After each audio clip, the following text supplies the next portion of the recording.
Okay, friends, we're going to talk about false nostalgia. So if you're, I would say about 40 plus, maybe 35 plus, depending on where you are in life, you need to hear all about this in your millennial and Gen X and boomer misery. That includes me. We're going to talk about that. We're going to talk about the Bible. We're going to talk about psychology. And we're going to talk about a bunch of events that we have coming up and things we need your help with. So let's get into it. I'm Rabbi Patrick, and welcome to Kehillah.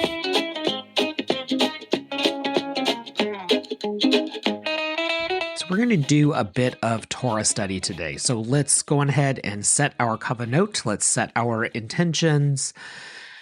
Whatever morning you're having, I'm having a beautiful morning. The birds are singing, and I'm hanging out with you. And we had some amazing goals that we set, and boy, did we knock them out of the park because of you. And I'm going to talk all about how great that is. But we're going to study together first. So no matter what kind of day you're having or what day you had, thank you for being here. It means a lot to me. So here's the bracha I have for you. So Baruch atah Adonai Eloheinu melech haolam asher kishanu b'mitzvotav v'tzivanu la'asok b'divrei Torah. So blessed are you, or God, Spirit of the universe, who makes us holy with commandments and commands us to engage with words of Torah. And so maybe you are someone like me who has an Instagram account, or you have a Facebook account, which I used to have. And you are doom scrolling, as is the custom. And you start getting all of these things that say like, wasn't it so great in the 80s? Or remember when this was the computer you had? And it's like an Apple II. Or, there's one that goes around and there's different versions of it, but it's like, you're in the dentist office when the most controversial music from your childhood is now what they play in the lobby, right? Like that kind of a move. Or maybe it's not quite that technological. Maybe you're getting a haircut and you're watching the hair kind of fall from your head down to the, I guess, smock or whatever you call it. And it's a different color, right? It keeps getting a little bit grayer. It gets a little lighter, and then it gets grayer, and then it gets whiter. Yeah. Just as a side note, I think that all of these hair salons, should invest in smocks that are gray. Think about that. Think of like how good that would make us all feel. Instead, what do? They give you a black smock to show off. Like, wow, look at how your hair color has changed.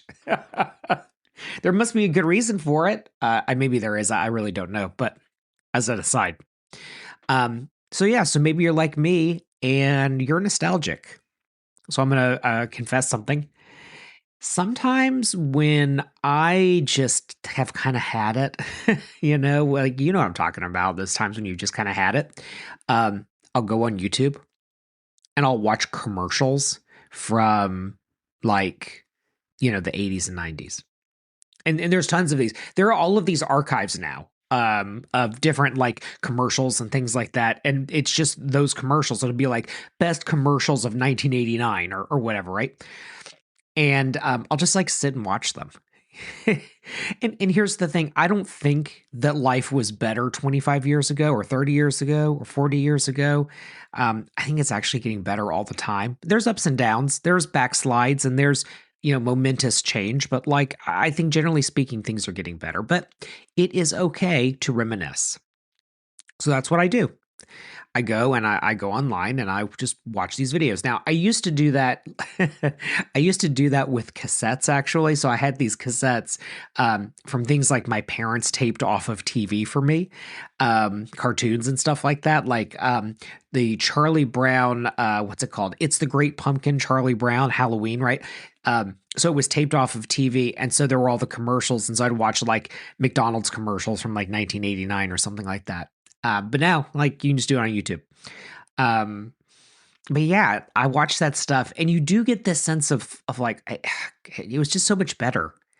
I don't know, maybe is it better? Maybe is it easier? I don't know. But there's a few examples in Torah that talk about this. And let's talk about that. And then let's talk about the psychology of that. What does nostalgia do for us? And when does it become a problem that needs to be discussed? So, before we get into any of that stuff, important announcements to make. So, I'm betting a few days ago you got emails, you got text messages, you got WhatsApp messages. You saw on, speaking of social media, Instagram and Facebook that we have a community check in. So, this is a survey. I'm just gonna be honest with you, it's a survey.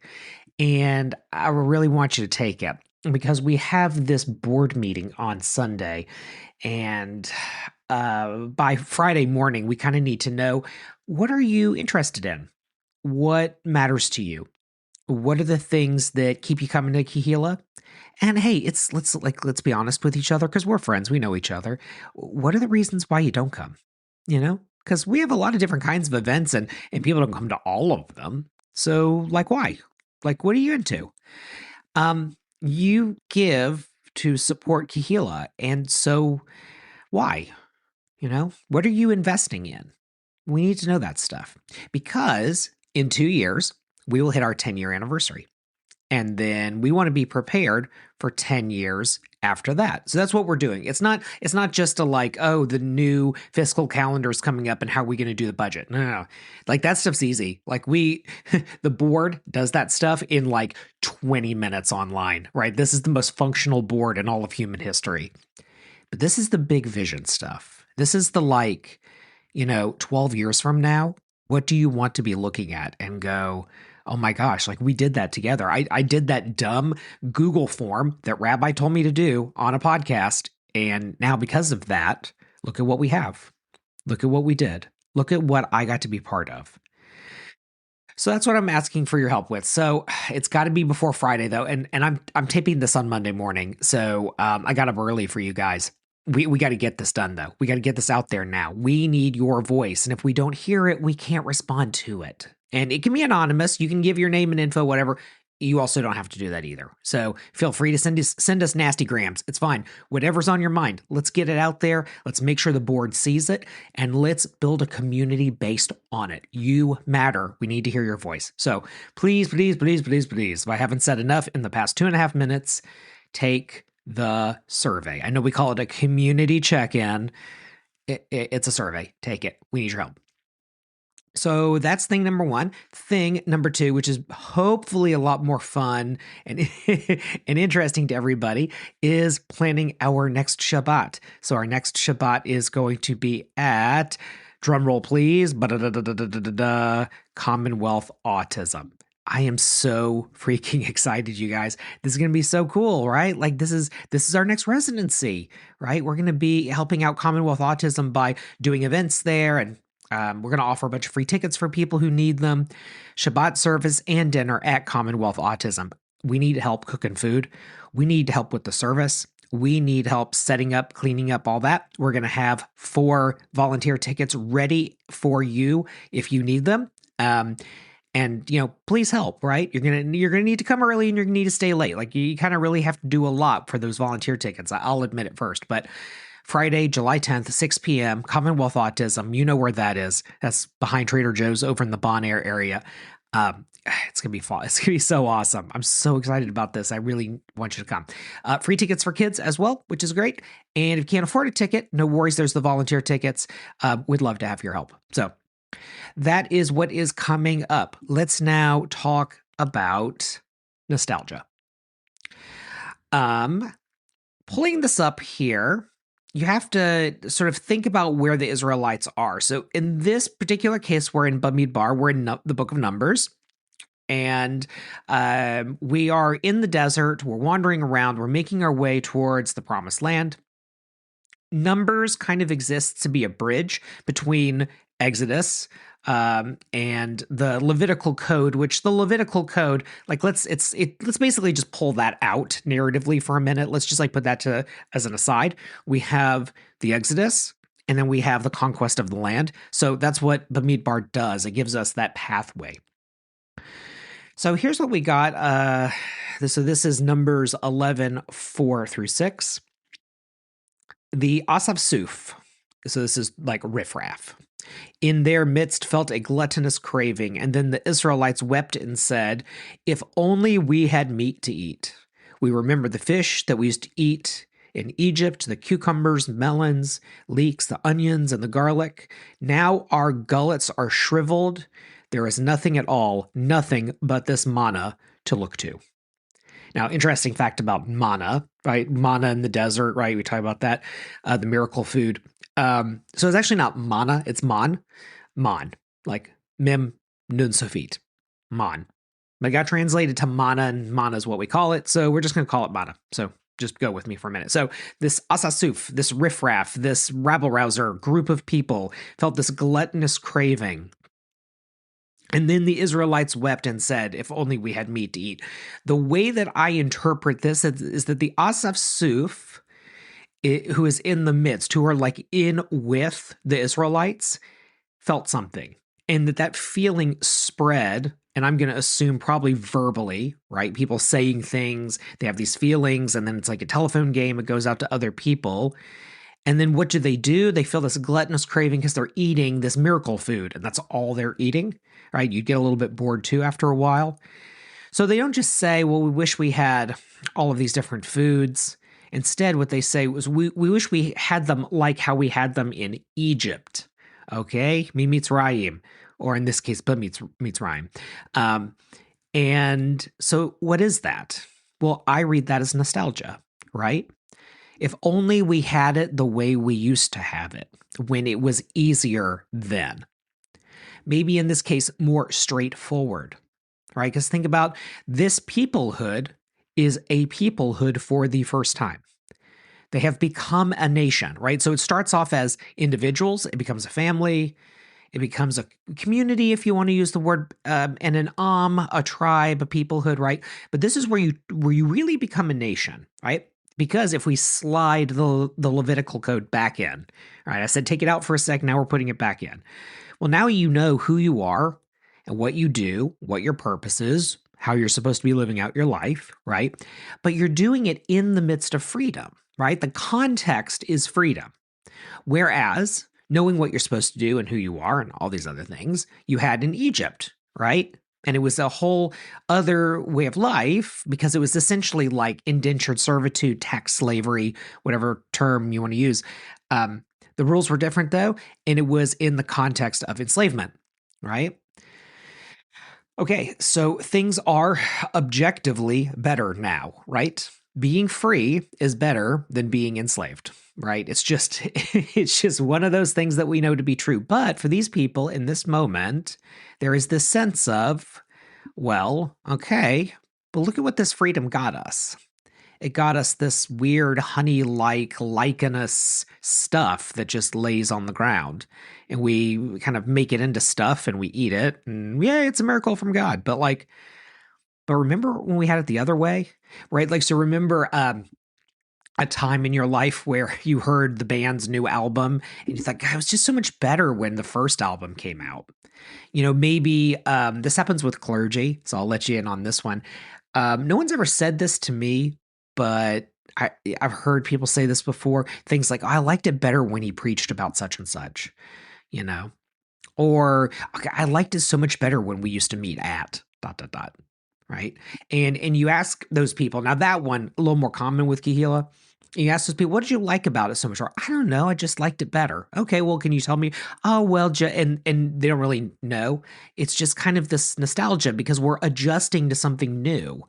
And it's easier to reflect on something that happened in the past than it is to move on. Here's another example. This skips ahead about 3 chapters. So this is Numbers chapter 14, 1 through 4.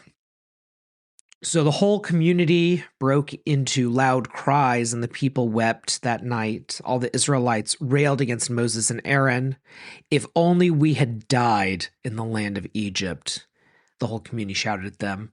Or if only we might die in this wilderness. Why is God taking us to that land to fall by the sword? Our wives and children will be carried off. It would be better for us to be back in Egypt. And they said to one another, let us head back to Egypt. Now, slightly different circumstance because they're concerned for their physical safety. And they're asking this question of why would God put us out here? Right? So that we could just, die out in the wilderness. If only we had died in the land of Egypt. Right? Why give us this sense that we're going towards something better only for us to hit an inevitable conclusion, which is that we are going to die. And our wives and children will be carried off. Essentially, in this era, women and children are like bounty. So we might as well have just died in Egypt, right? Because we all die together that way.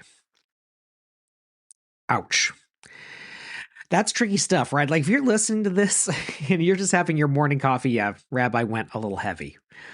But that's how they felt, right? Better to have died under the circumstances than to have thought you were going to have freedom and to have something bad happen to you, right? We all know that feeling. We all know that feeling of I might as well have just stayed at the job I hated if the business was going to go bankrupt anyway, right?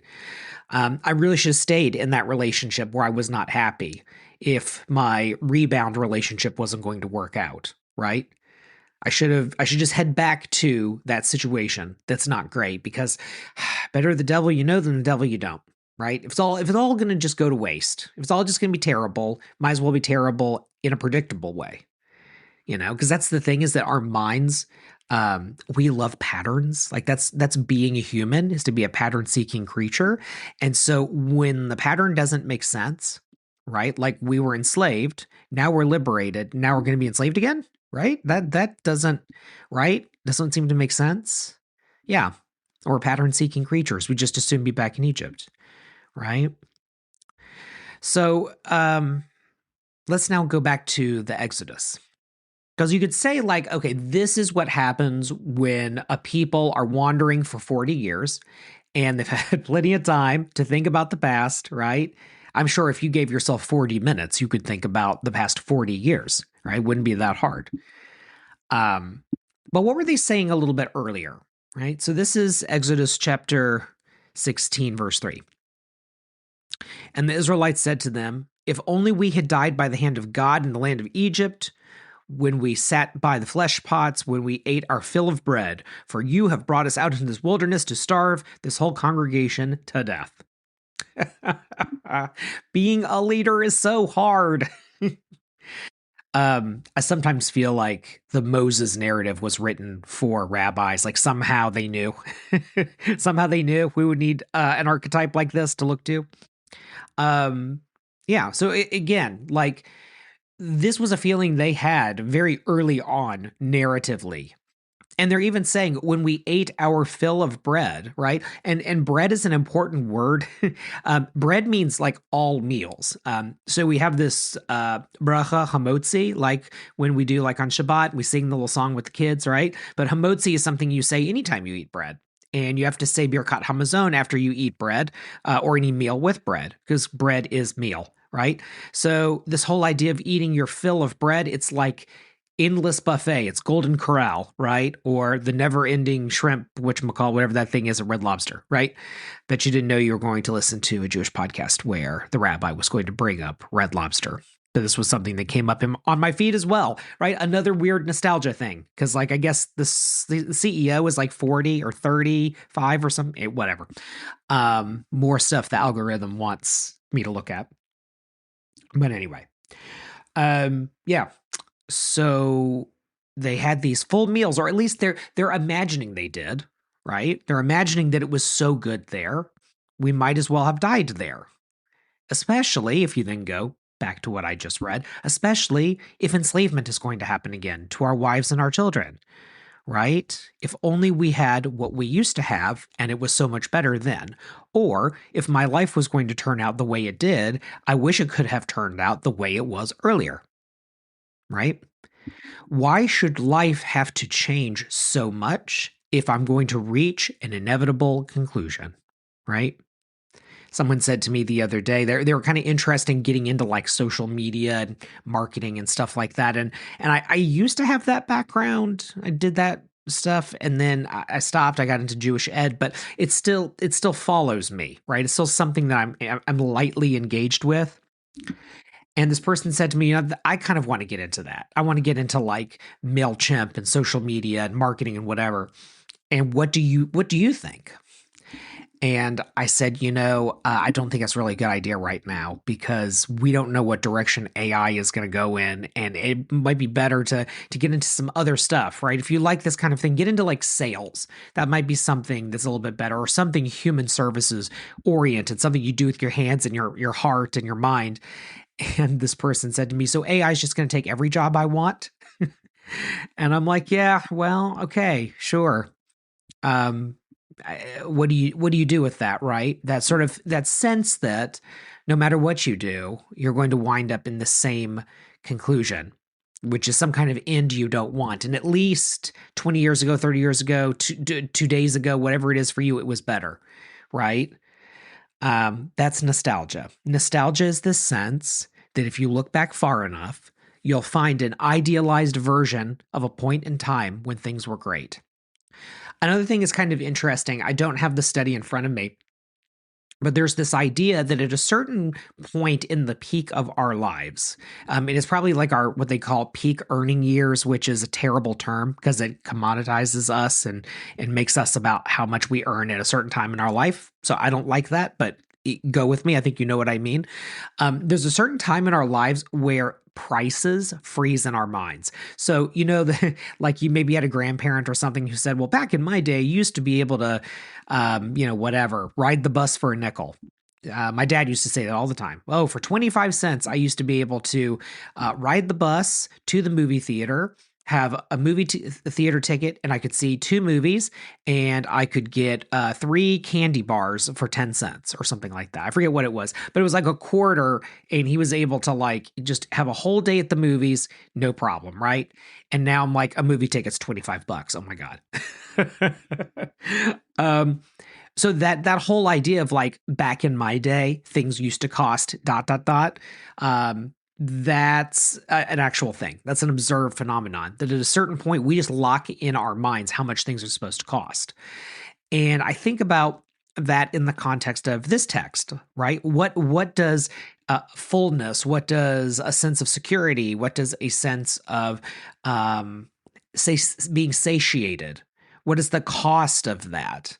And the cost of that, as far as these 3 texts are concerned, is enslavement, right? Like if you want a life that's predictable, just be enslaved, right? And so then when you go into the land and you're going into a promised land, it's unpredictable. And that price, if you will, is simply too much. And for what? For mana. That's not a good deal, right? That's going to Taco Bell and driving through the Taco Bell drive through, and you see they used to call it like the dollar menu, right? They don't have that anymore. And you see those prices and you go, oh gosh, back in my day, right? Like that, it's that human instinct. We are so convinced that we are so much past our ancient ancestors, right? Because we do live in a world that is sort of godlike. The fact that you can get in a metal tube that will be shot from one coast to the other, that something that used to take months, maybe a year to traverse, going from New York to Los Angeles, let's say, right? We all played the game Oregon Trail, talk about nostalgia. Yeah, people used to die along the way. Now you're mad if they run out of pretzels, right? Just the absurdity of that. To say to your whatever, 4th great grandparent, hey, we can get in these metal tubes and they shoot them from one direction to the other, and we're able to go from one coast to the other. And like, I can like go up into the air and magically be in Israel, right? Or I can go up to the air and magically be in Japan. That is a godlike ability that human beings have, right? The fact that we can take certain pills or receive certain procedures and we can outlive our ancestors, right? These are things that were the realm of mythology 4 generations ago. And now we have it. But we still have this thing of nostalgia that there's something in our hearts that says, but it was better then. Whatever the better was. And the thing is, like, sometimes we long to return to situations that we think are better and fun and what have you, right? Like I see the commercials on the YouTube channel where they do all of the different like 80s, 90s commercials. And there is a part of you that goes like, it's just so much easier then, right? Um, but the thing is, sometimes we actually long to return to bad situations. So what causes that? And there's a lot of factors, but I think health is one, right? We're physically, mentally, spiritually in a place where we just want to go back to something that wasn't good, right? We want to go back to our own Egypt, our own Mitzrayim. Addiction, right? Obviously plays a role in that. Sometimes we're in a place in life where we lack resources or outside support. And that's what makes us want to go back to that bad situation. It was so much better than when I had those people. It was so much better when I had that money. Or life and society was built in a way that supported me, and I don't have that now. And all of that is familiarity and comfort, right? It's emotional attachment. It's history, right? You remember when you lived in that town. And listen, the town wasn't that great, but hey, at least you knew everybody there, right? You remember when you and your best friend had that apartment in that big city, and gosh, it was so fun. But now everyone got married, and you see them once a year, right? We long for that familiarity and comfort because the future is a bleeding edge and we don't know what to expect. So even if like you and your roommate fought all the time, yeah, I understand why you're thinking like that. That's great. I wish I could go back to that. Sometimes there's power dynamics. Sometimes there's family systems. Sometimes there's coercion that tries to bring us into a bad situation. There's a book that also became, I think it's on Netflix, this short series, I guess, called like, I think it's Maid, like MAID. It's about a woman who becomes a cleaner, a housekeeper, and it's sort of her story. And there's a lot of stuff about power dynamics and family and coercion in there. So if you're into like social work, psychology, things like that, that's a really good one. There's also something that makes people wish they could return to a bad situation. They have nostalgia for something that wasn't that great. And it's this idea of learned helplessness. And so it's a thing where over time, because of people in your life, because of situations, whatever, you had a lot of things kind of taken care of for you. It was assumed that you did not have capacity. And so other people stepped in. Now, listen, we need people to step into our lives every once in a while. I don't think that dependency is necessarily a bad thing. I am dependent on my wife, right? She earns an income. We are a family. She is the mother of my child. We, need one another for support. We lean on one another emotionally. So we are dependent on each other. It's a healthy dependence, but it is dependence. Human beings are like that. We're not meant to be private islands. But sometimes it can go a little too hard where people are just like loving on you, loving on you, loving on you. And instead of supporting you, they are actually doing the opposite, right? They're actually taking away accountability, right? They are not empowering you and helping you and getting you to a place where you can move on. All they're doing is enabling. And so it gets to a point where those services, those supports, those things like that, they go away. And then you're like, well, what? You're just going to leave me alone? It was so much better when you were here, right? Because they did so much for you that you kind of forgot how to do for yourself, or maybe you were never taught how to do for yourself. So sometimes we long for bad situations with that. Sometimes there's codependency. You have people who come in to be supportive and they don't do it just because they have love in their heart, but there's just some way in which they're wired that they feel like they have to do those things. And if they don't, they have no meaning in their life. And they build these unhealthy relationships, right? But at least in a codependent circumstance, you had people, right? It wasn't a healthy relationship, but at least it was relationship. And so all of these things and more make us want to return to these bad situations. It's why we can have nostalgia for things that aren't that spectacular. Now, maybe your nostalgia is not as bad as what I just described. Mine is not. I'm very lucky that way. This is one area where I don't seem to have a problem. But look, at the end of the day, I do watch TV shows that I watched, 30 years ago.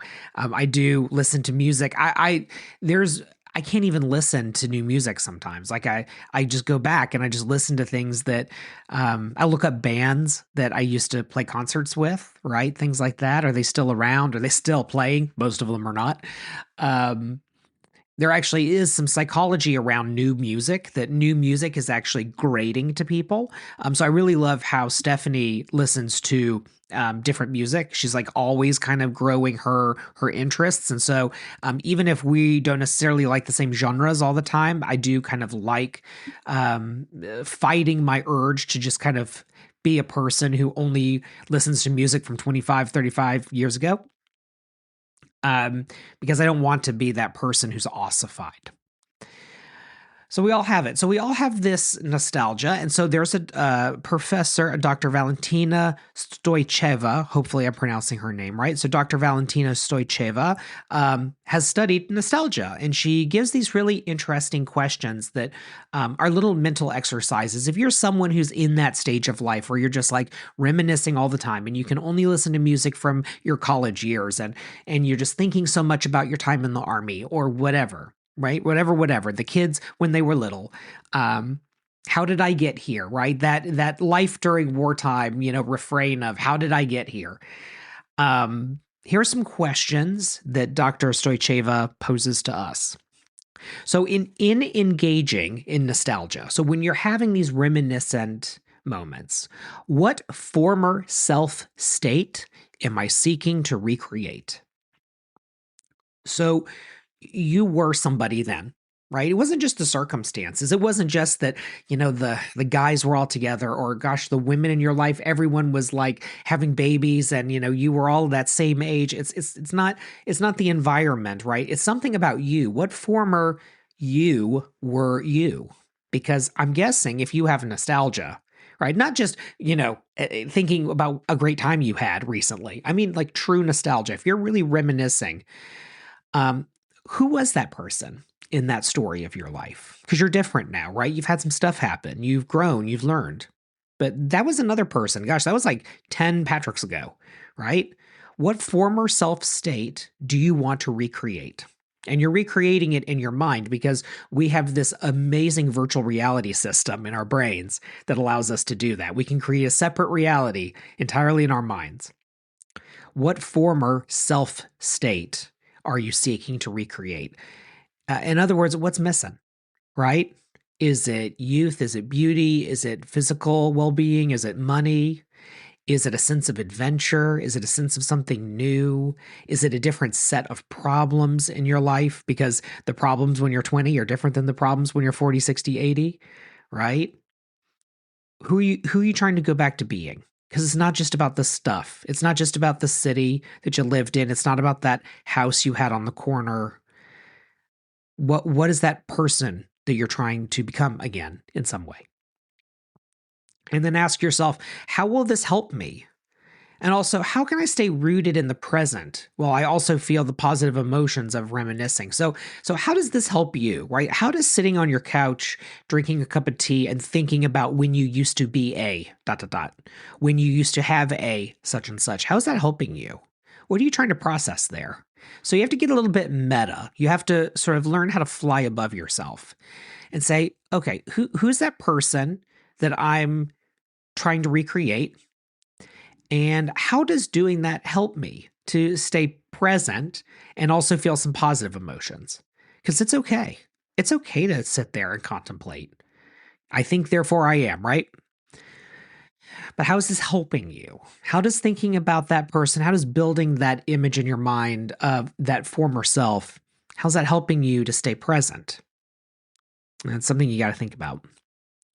And also, the third part here, doing this reminiscing, are you avoiding complex emotions? And what are they, and why are they hard for you? Okay, so maybe you've got some stuff going on. We all do at some point, and you're trying to avoid it. So you escape to this virtual reality in your brain where you can think about back in the day, right? When the team made state, when you won the contest, when your daughter was only 4 years old and you used to play Barbies in the living room, whatever it is. What are you avoiding when you're thinking about that? when you're thinking about that person you were in that place in that time, right? Maybe it's, wow, mom died, you know? Maybe it's those bills have got to get paid.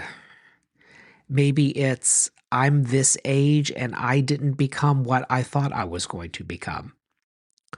Or back then I had purpose and now look at me. I've got more money and time than I ever wanted, but I've got nothing I'm supposed to do. And so those are just some examples of complex emotions. And so if you find yourself thinking about, oh gosh, well, this god dang AI, right? The AI is going to take everything from us. Oh, if we just didn't have these smartphones, everyone got dumber when the phones got smarter. Oh, well, I got to scan a QR code to get some. Well, god dang those QR codes. I don't know why suddenly I became Hank Hill or slightly my father-in-law in that moment, but you know what I'm talking about, right? Right? Is that helping you? What are you trying to avoid there? Who's that person back then? So I know for me, when I reminisce, I tend to, which I don't do very often, but when I do, I tend to think about times in my life where if I had made a different decision, I might have gone in a different direction. And I don't know that that's necessarily good or bad. But it is possible that there is an alternate reality where I'm doing something else. There's an alternate reality where I'm working in cybersecurity. There's an alternate reality where I own a store that sells records and t-shirts and rock and roll stuff, right? There's an alternate reality where I'm in a small condo in Atlanta. There's an alternate reality where I'm in Portland, Oregon. There's another alternate reality where I am in Louisville, Kentucky, hanging out at a conservative synagogue with my friend Rivka, right? There's all these different realities. Like if you had just made a slightly different choice. And so in reminiscing, I tend to think about those pivotal moments. So if I'm going to play this game with you, right, because it's only fair. If I'm going to say that you need to analyze these things, hey, fair game, let's have Rabbi Patrick do that too. What former self state am I seeking to recreate? I think in those moments, I'm recreating a person who has pivotal choices to make, right? Because like, Hineni, here I am, right? Those moments where you get where the hero of your life is called to an adventure. And right now, I'm kind of not in the adventure phase. I'm in the let's do this phase, right? So I've got a mom I care for, and I have my wife and son who I care for, and I've got all of you who hopefully are listening to this right now. I hope you know you're cared for. And I just kind of have to do the job, right? I have to go to the coffee meeting. I have to take the phone call. I have to check the email, right? These are not huge pivotal things. These aren't life-altering choices that are going to get made here. This is just kind of doing the job. The job of life. Got to make sure Javon is okay, right? Got to make sure that the food gets delivered to the thing on time, right? So I think sometimes when you reach my age, which is 43, and you're in this kind of sustaining it moment, those pivotal big things, yeah, we're not in pivotal big anymore, right? We're in small sustaining, right? So maybe what I want are those big pivotal moments. Maybe that's what that's about. So how does this help me, and how can I stay rooted in the present? Well, what I can do is I can say, yeah, there are all of these multiverses of all of these choices that a person can make, and right, so maybe the door's closed on that stuff, and maybe this just kind of is what it is. But wow, I get to do this, right? Like right now, it's 8:55 a.m. on Monday, June 22nd. My biggest problem is that there's a typo in the email that I sent out to about 250 people. That is the big pivotal moment of my day. That, and I need to call my mother, right? And I get to do that. Stephanie, gosh, she's so smart. She said to me the other day, or no, excuse me, this was months ago that she said this. She said, you've worked so hard your whole life to have independence, and now you have it. And that's it. Like, just pause, and now you have it. And it's true, right? Like, no one said to me, like, all right, well, it's Monday, June 22nd at 8:55 a.m. You got to get that, podcast out there. No, No, I have the independence to do that. Could have been at 8:55 a.m. or p.m., right? But how does it help me to think about those pivotal moments? I think personally, the reminiscing makes me happy because I don't want all of those multiverses.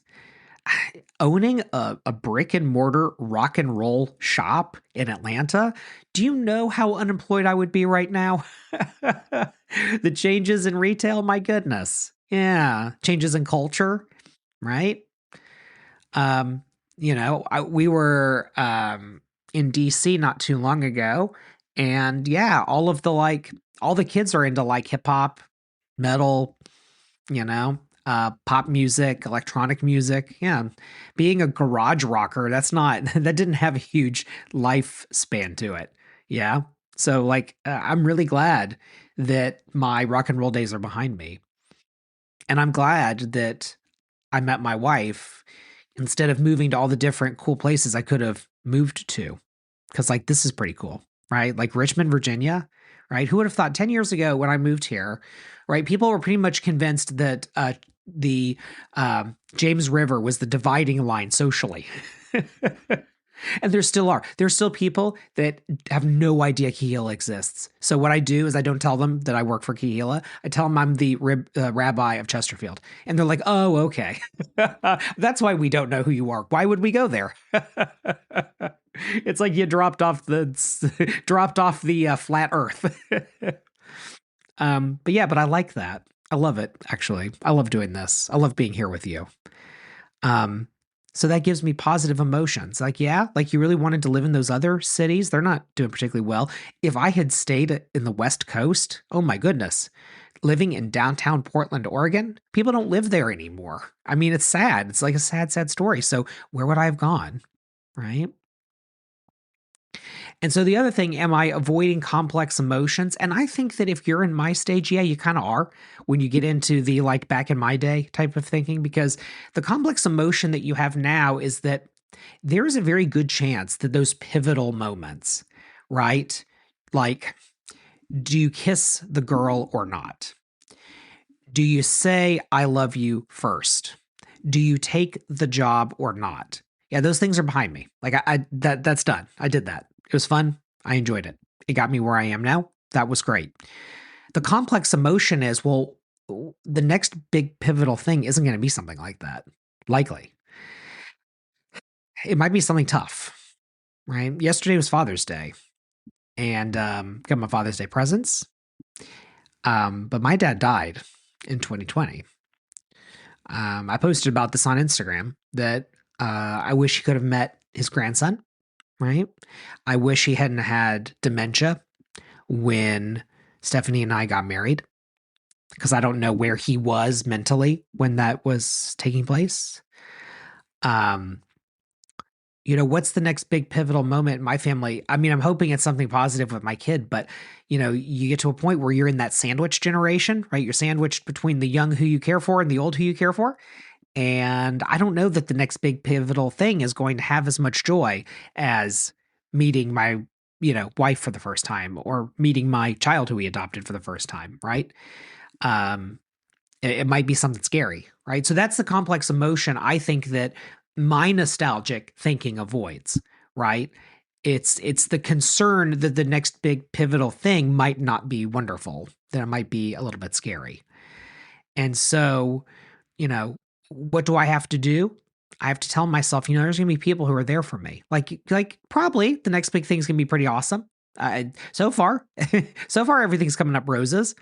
Um, but when something tricky happens, what I'll have in the stage of life that I'm in now is I'm gonna have people, which I didn't necessarily have when I was young, right? When you're young, your social circle may not, you may think that it was so easy to make friends that, yeah, but you might actually have more people now. I know that's kind of where I am. Um, and so God forbid, yeah, like everyone's going to be there for me, right? Because I'd be there for them. That's how relationships work. So yeah, there is a little element of false nostalgia, right? And yeah, it's okay. Like go listen to that music that takes you back to that time and that place.